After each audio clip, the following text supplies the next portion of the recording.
ফরাসি জ্যোতির্বিদ ভবিষ্যৎবাণী করেছেন নতুন বছরে কি কি ঘটতে যাচ্ছে, যুদ্ধ কি থামবে না বাড়বে। তো ফরাসি এই জ্যোতির্বিদের তথ্যগুলা যাচাই বাছাই না করে এক বাক্যে মেনে নেওয়ার কোনো অর্থ মুসলমানদের জীবনে থাকতে পারে না।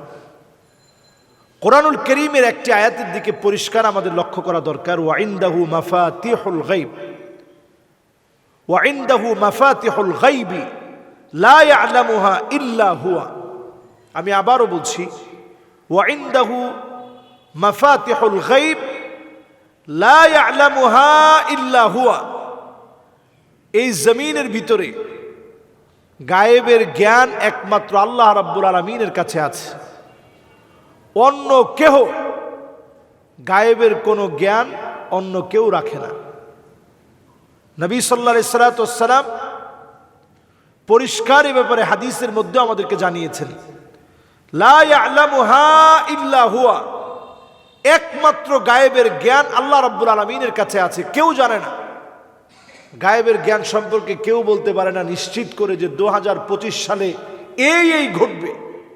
তবে হ্যাঁ, নবী সাল্লাল্লাহু আলাইহি সাল্লামের হাদিসের বিভিন্ন বক্তব্য অনুপাতে আমরা অনেক সময় বলতে পারি যে এই বৎসরটা ভয়ঙ্কর হতে পারে। এই বৎসরে আল্লাহ তাআলা আরো বেশি আযাব দিতে পারেন, আরো বেশি ভূমিকম্প হতে পারে, আরো বেশি টর্নেডো সাইক্লোন হতে পারে।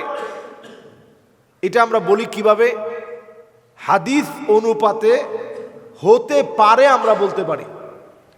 ফরাসি বিজ্ঞানী 1600 শতকের দিকে, আজকে না, শত বৎসর আগে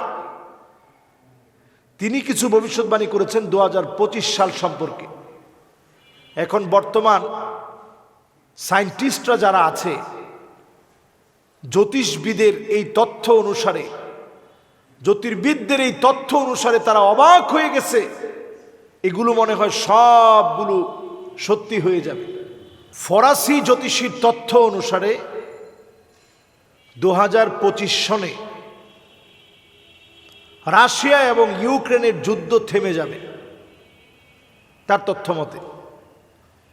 কিন্তু আমি আমার গবেষণা দিয়ে বলছি, আমি যতটুকু কোরআন হাদিস পড়ছি এবং দেখেছি এবং গবেষণা করি, আমার কাছে মনে হয় মোটেও তাদের যুদ্ধ থামবে না, বরং এই যুদ্ধ আরো বিভিন্ন অঞ্চলে ক্রমশ বাড়বে। অলরেডি তারা আমাদের সাথে যুদ্ধ করার জন্য সারা দুনিয়ার অমুসলিমরা মরিয়া হয়ে পড়েছে। কি করে মুসলমানদেরকে এই সময়ে দমিয়ে রাখা যায়। পিআরসি জরিপ বলতেছে, এটা আমাদের জরিপ না, পিআরসি জরিপ করে বলছে 2050 পর্যন্ত যদি এই পৃথিবী টিকে, তাহলে সবচেয়ে বেশি হবে মুসলমানদের সংখ্যা।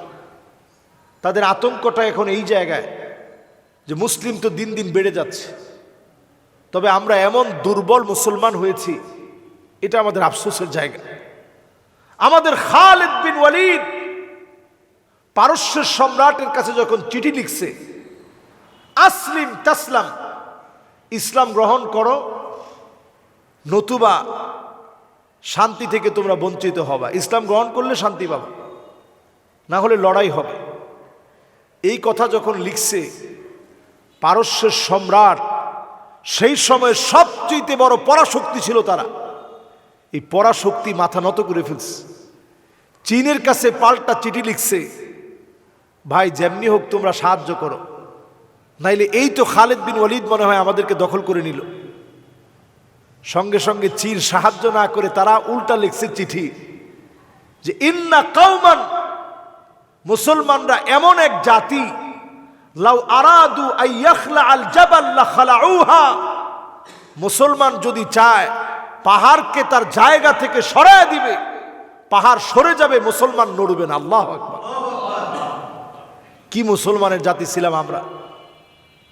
কিরকম ইমানি হিম্মত আর ইমানি শক্তি আমাদের মধ্যে ছিল যে মুসলমান লড়বে না, পাহাড় তার জায়গা থেকে সরে যাবে, নড়ে যাবে। এরকম মুসলমান ছিলাম আমরা। আজকে মুসলমান হিম্মতে, ইমানে, শক্তিতে আমরা দুর্বল হয়ে পড়েছি। ভারতকে যে মুসলমান 1000 বছর শাসন করলো, 700 বছরের উপরে অটোমান সম্রাটরা সারা দুনিয়ার অধিকাংশ অঞ্চল শাসন করেছে। ইউরোপে মুসলমানদের শত শত বছরের শাসন, সব মিলায় দেখেন আজকে অধপতনের মূল কারণ কি? অধপতনের মূল কারণ হচ্ছে আমরা মুসলমানরা আমাদের মূল জায়গা থেকে নড়ে চড়ে বসেছি। জ্যোতিষীর এখানে আরো কিছু তথ্যের ভিতরে আমার কাছে বিভ্রান্তি মনে হয়। সে যে তথ্যগুলা দিয়েছে, এই তথ্যগুলোর অনেকগুলো বিগত দিনে অনেক সময় নাকি সত্য হয়েছে। যেমন টুইন টাওয়ারে হামলা, এটা নাকি সত্য হয়েছে। তারপরে সুনামি হবে, এটা নাকি সত্য হয়েছে। তারপরে তার দেওয়া আরো তথ্য, যেমন